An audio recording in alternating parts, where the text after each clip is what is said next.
Muy buenos días, queridos hermanos y hermanas. Les habla el pastor Hilario Navarrete, compartiendo nuevamente sus mensajes devocionales y continuando con el estudio del Evangelio según San Mateo. Hoy vamos a ver capítulo número 23, versículo 1 al versículo número 36. Como es un pasaje largo titulado Jesús acusa a escribas y fariseos, vamos a dividir este pasaje en varias partes. Hoy vamos a ver Jesús acusa a escribas y fariseos, parte 1, y vamos a cubrir o tratar de cubrir del verso 1 al versículo número 13 de la palabra de Dios.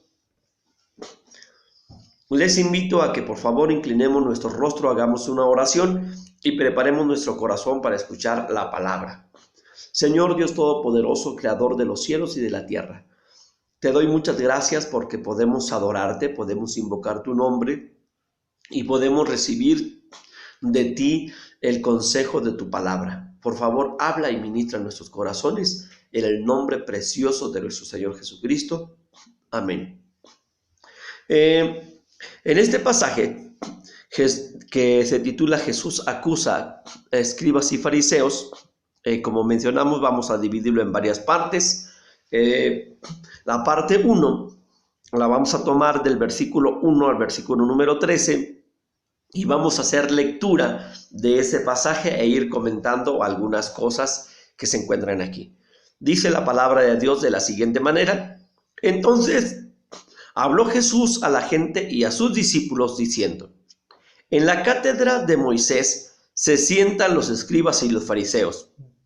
Así que todo lo que os digan que guardéis, guardadlo y hacedlo, mas no hagáis conforme a sus obras, porque dicen y no hacen, porque atan cargas pesadas y difíciles de llevar y las ponen sobre los hombros de los hombres, pero ellos ni con un dedo quieren moverlas.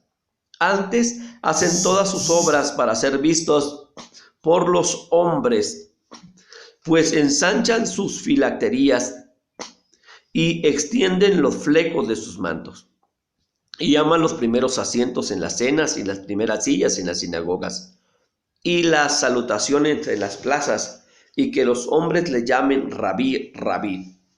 Pero vosotros no queráis que os llamen rabí, porque uno es vuestro maestro, el Cristo, y todos vosotros sois hermanos. Y no llaméis Padre vuestro a nadie en la tierra, porque uno es vuestro Padre, el que está en los cielos. Ni seáis llamados maestros, porque uno es vuestro maestro, el Cristo. El que es mayor de vosotros sea vuestro siervo, porque el que se enaltece será humillado, y el que se humilla será enaltecido. Hasta el verso número 12. Hacemos el corte de estos versículos.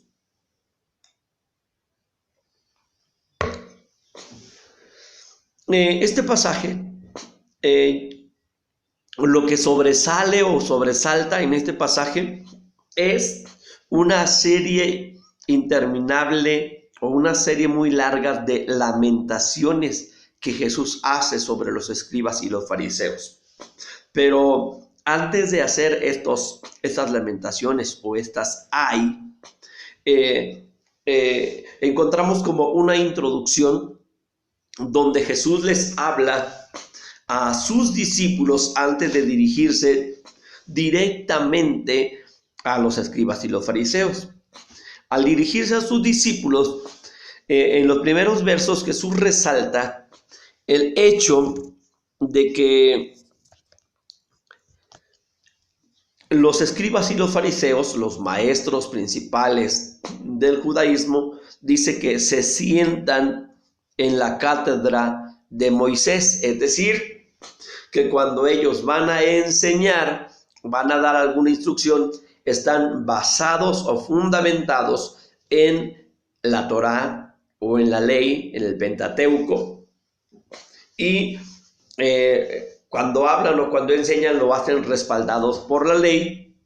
Entonces Jesús les dice que presten atención, y aquí llama mucho la atención el asunto de que el mensajero o más bien el mensaje es más importante que el mensajero.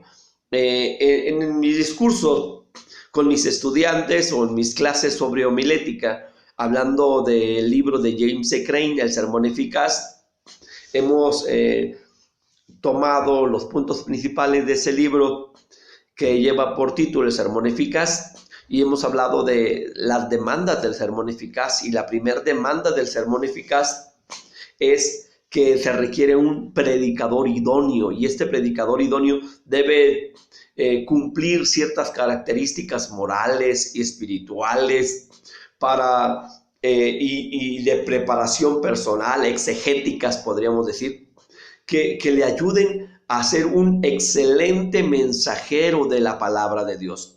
Sin embargo, cuando Jesús menciona esto, dice que ellos tienen ciertas deficiencias, los escribas y los fariseos, pero el hecho de que están tomando la Torá, el Pentateuco, la ley, la palabra de Dios para enseñar al pueblo, no se debe menospreciar el mensaje a causa de las deficiencias del mensajero. Y esto es bien importante. No, quizás como cristiano, tú has escuchado muchas predicaciones y has escuchado algunas excelentes predicaciones y has escuchado otras predicaciones deficientes en su trabajo exegético, y quizás has escuchado excelentes predicaciones, pero después te enteras que el predicador tiene deficiencia moral. Entonces, algunos cristianos entran en crisis y dicen, bueno, pues entonces, ¿le voy a creer o no le voy a creer? Y fíjese que lo que Jesús enseña aquí juega un papel muy, muy importante, porque dice que los escribas y los fariseos, maestros de la ley, se sientan en la cátedra de Moisés. Por lo tanto, dice que todo lo que digan que tengan que guardar, lo tienen que guardar, pero no tienen que hacer lo que ellos hacen, porque dicen y no hacen. En los escribas y los fariseos tenían un problema de carácter, como quizás algunos predicadores contemporáneos hoy en día también tengan deficiencias de carácter. Y debido a esas deficiencias de carácter, la gente pone en tela de duda el evangelio, pone en tela de duda la palabra.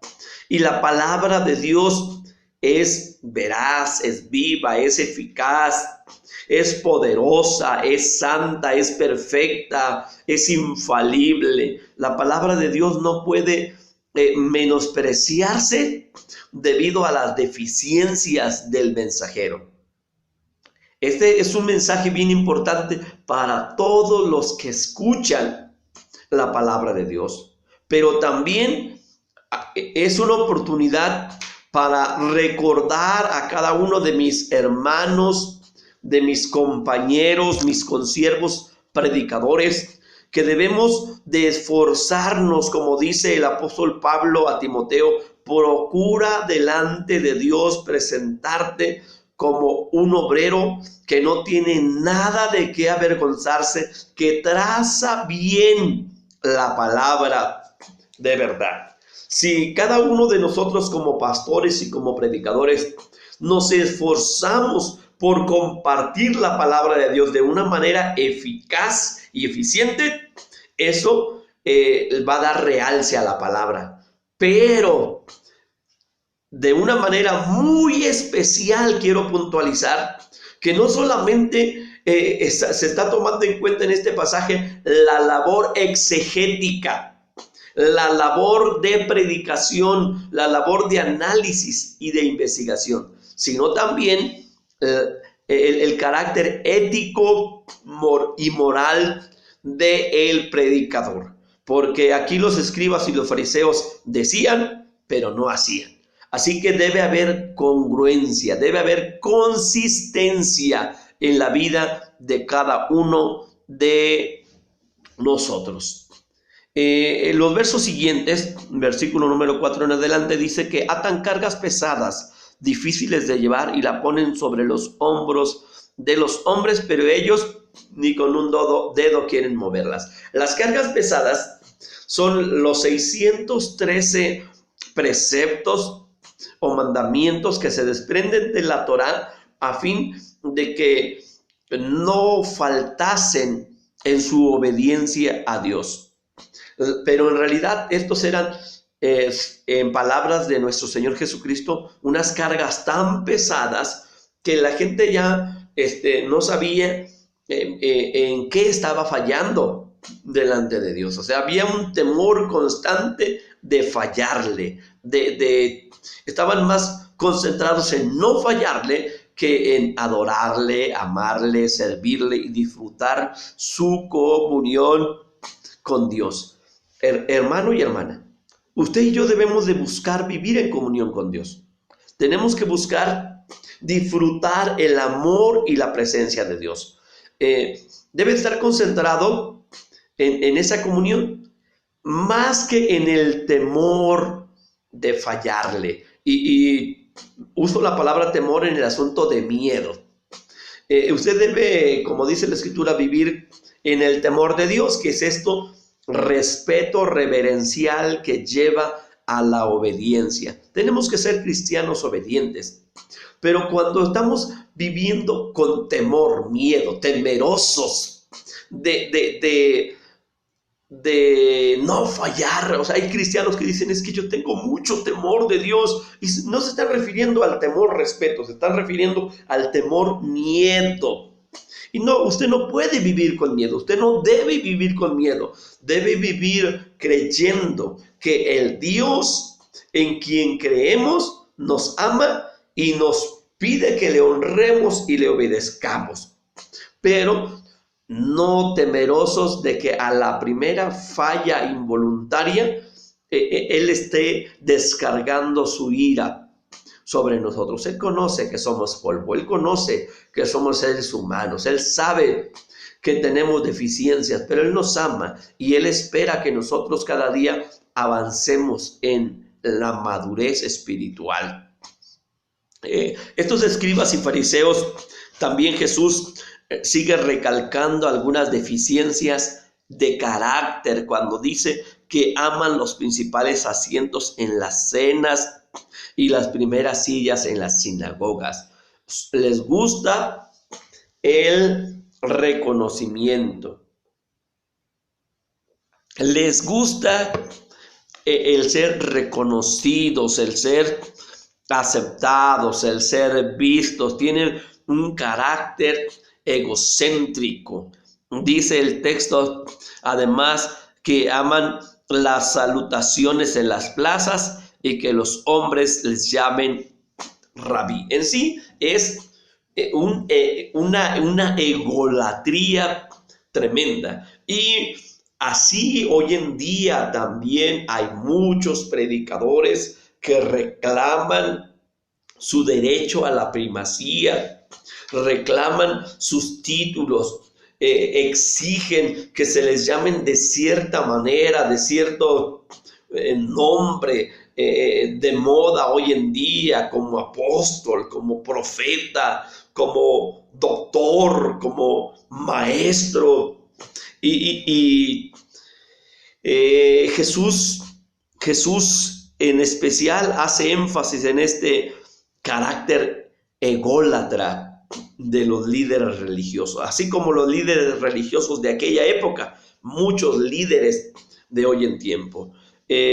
Sin embargo, esto no es desacreditar el derecho o la responsabilidad que los líderes espirituales tienen. No estamos hablando de menospreciar a los líderes. Estamos hablando de que los líderes deben de tener un carácter humilde, un carácter de servicio. Y que si algún cristiano va creciendo, va ascendiendo en áreas de responsabilidad, tiene que hacer más énfasis en la responsabilidad que tiene que en el título que ostenta. Dice que ellos aman que los hombres los llamen rabí. Una persona que es un maestro tiene que enseñar más que pasear o presumir su título. Ahora, Jesús continúa con su enseñanza a sus discípulos y les dice que no llamen Padre vuestro a nadie en la tierra, porque uno es vuestro Padre, el que está en los cielos. El asunto de la paternidad espiritual. Este es mi padre espiritual, o este es mi hijo espiritual porque yo lo evangelicé. Estos son mis discípulos, estos son mis alumnos, estos son mis hijos. Son algunas de las formas en las que algunos maestros o líderes religiosos quieren vanagloriarse o jactarse de sus logros. Y quiero recordarles que cuando Pablo hablaba de sus logros, decía, de los apóstoles creo que soy yo el que he trabajado más, pero después corrige y dice, pero no yo, sino Cristo en mí. Así, hermanos, si usted ha logrado algo, si usted ha ganado almas, si usted ha discipulado personas, si usted ha enseñado personas, si usted ha levantado obreros, ha levantado líderes, déjeme decirle que es Dios a través de ti, Dios a través de nosotros. No somos nada sin Dios. Es Dios quien obra en nosotros y al final del día tendremos que decir, siervos inútiles somos, porque lo que debíamos hacer, eso somos. Verso 10 dice, no seáis llamados maestros, porque uno es vuestro maestro, el Cristo. El que es mayor de vosotros sea vuestro servidor. Nuevamente, Jesús no está en contra de los títulos, sino el que amemos más nuestro título. Y lo que Jesús hace énfasis es que si tú tienes un título de responsabilidad, te enfoques más en tu responsabilidad que en tu título. Porque el verso 12 dice que el que se enaltece será humillado y el que se humilla será enaltecido.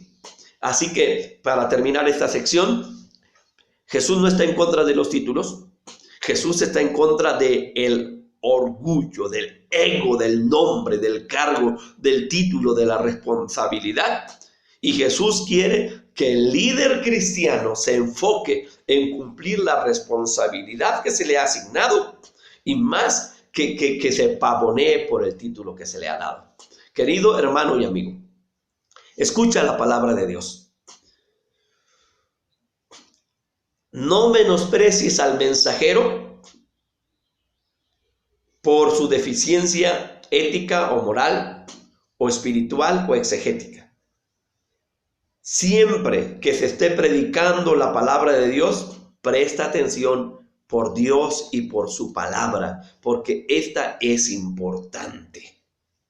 Querido consiervo y hermano predicador, tú tienes una responsabilidad delante de Dios y delante de la gente como mensajero de Dios. Tú tienes la responsabilidad de tener cualidades éticas, morales, espirituales y exegéticas de calidad. Tienes que mejorar tu forma de ser y hacer tu ministerio. Que Dios te ayude, porque estás usando la palabra de Dios y debes presentarte delante de Dios como obrero aprobado, que no tiene de qué avergonzarse, que usa bien la palabra de verdad.